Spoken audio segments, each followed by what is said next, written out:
People who quit their jobs on the first day. What was your I'm outta here moment? I took a job at a lockdown residential treatment center as I was desperate for a job. The interviewer said most of the kids were court ordered and were a step away from juvie. The interview didn't go well, so I was honestly surprised when they called me offer me the job.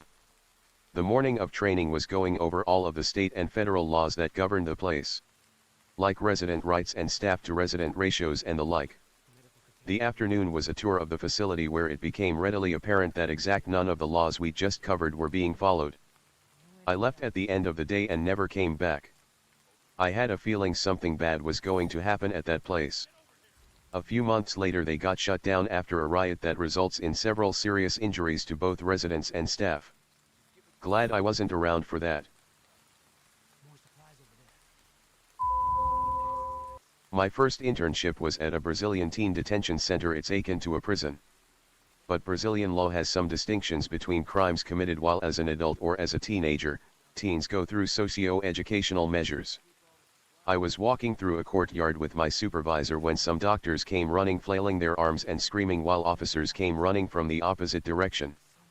I get pulled by my supervisor, who just tells me to run back to our office. These teens as young as 12 had escaped their block. A few minutes later an officer comes knocking on the doors of the offices and yelling for everyone to run outside because a fire had broken out. Some of the teens had set mattresses on fire in their cells. I didn't really nope out. My teacher did. She hadn't even been there that day. So I was forced by the university to choose another place to intern at. Oh well.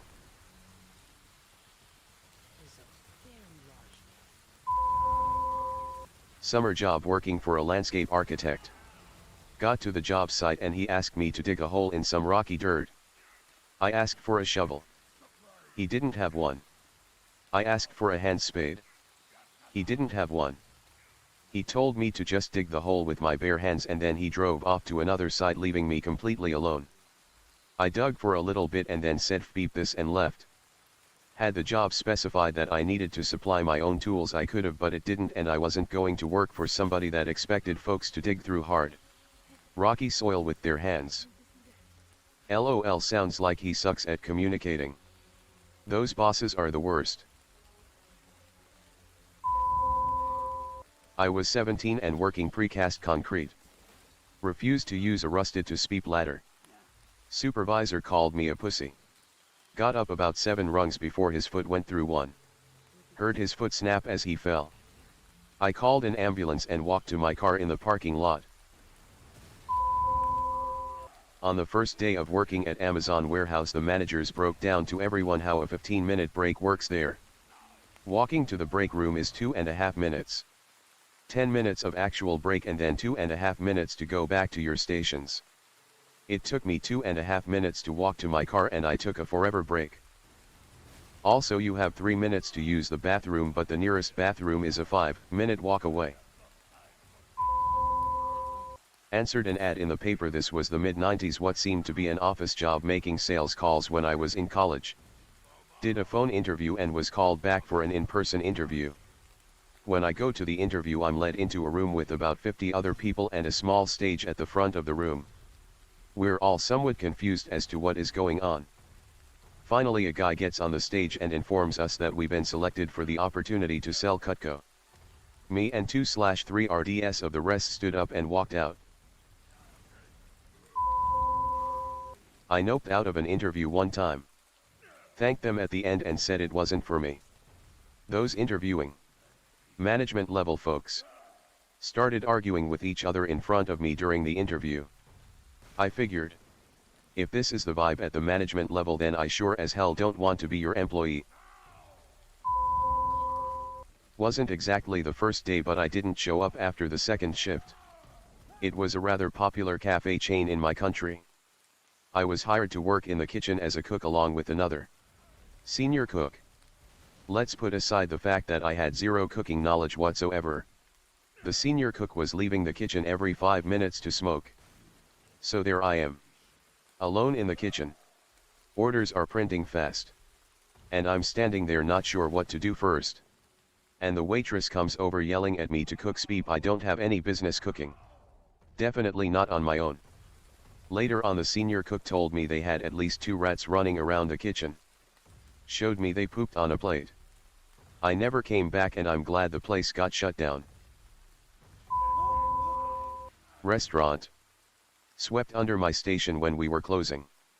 Giant brown pile came out with broom from under lowboy fridge. Pile began to scatter. It was hundreds of roaches. Never returned. I answered an ad for a babysitting job. I was already working on a casual basis but it was sporadic, so I thought some after-hours babysitting would be welcome extra cash. The couple were both in the military and proceeded to tell me that I would be staying in the spare room and looking after their 6-month-old child around the clock as well as doing the housework. I would have 1 day off every 2 weeks.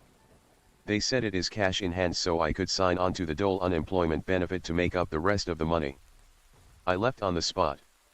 They wanted a live-in housemaid and nanny, not a babysitter, and they were not able to pay for one. Why they thought it was up to me to illegally collect the dole to subsidize them, I don't know. I've heard of situations similar to this before.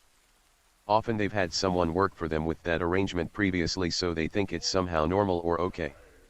You sometimes see people wanting full-time childcare and paying like $100 a week because their friend had been happy with that arrangement.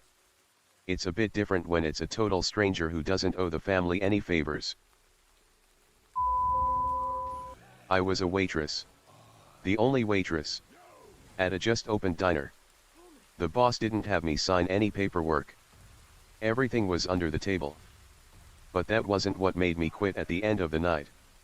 In order to get me where he wanted me to go, he would pinch my skirt at my upper thigh. Not quite the butt but very close. And pull me around like it was a leash. Needed me in the kitchen? Rather than call me, he would come out, pinch my skirt and pull to the kitchen. Needed me at the cash machine? Again. Come over to wherever I was. Didn't matter if I was serving a customer. And would grab my skirt to pull me. That act in itself made some customers uncomfortable. Mind you, one couple left an almost 50% tip in the end. But I think it was more out of pity and embarrassment on my behalf. I was supposed to come in the next day but I called that night and said the job wasn't for me. I came in a couple days later to turn in my apron and he just took a wad of cash out of his pocket and paid me then and there. God. He was creepy. I think it was a smart move to quit. Had an orientation for an alarm company. Next day manager calls and says don't worry about going into the office and to meet at Planet Hollywood, they like to get to know the employees better over lunch. Next day I go into the office and another employee whom I had not met says you must be Scandal 929. I was like HA. They responded light-skinned. Pretty boy is how the manager described me. In same conversation I found out no one else had ever been invited for a get-to-know-you lunch. I'm out.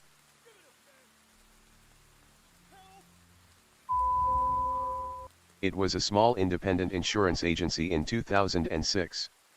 My first day there, the owner, a true fossil, said email and fax were strictly forbidden as he only believed in communication in person. By phone. Or through mail. Left for lunch and never went back. I couldn't imagine the inefficiency I'd have dealt with had I stayed. They ultimately closed their doors, so it was definitely the right decision. I interviewed for a professional marketing assistant and got the job straight away. I was under the impression that I would be an assistant to the man I was interviewed by. When I showed up for my first day, the same waiting room I was in the previous day was full of people. I quickly learned that we were all hired. And that I would be a door-to-door salesperson selling some pretty useless speep.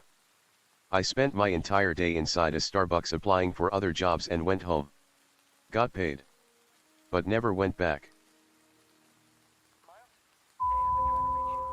I used to work at a craft store as a cashier. But quit when I moved. Ended up going back a couple years later to make some extra cash. But this time in the framing department.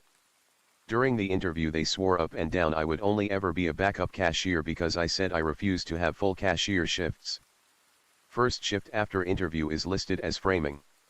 But I'm put on cash and told that actually most of my shifts would be cash since they'd found someone else for framing. I spent the next 6 hours giving everyone who came to my register 20% off of everything and then never went back. When the microwave in the lunchroom was coin activated. I wasn't the person, but I was training a new guy at a movie theater. A customer asked for extra butter. She was nice and normal. Not a mean or rude customer. The kind I would pay to handle all day long. He puts the popcorn tub down. Says I'm going to the bathroom. Takes off his apron and walks out the front door and never came back.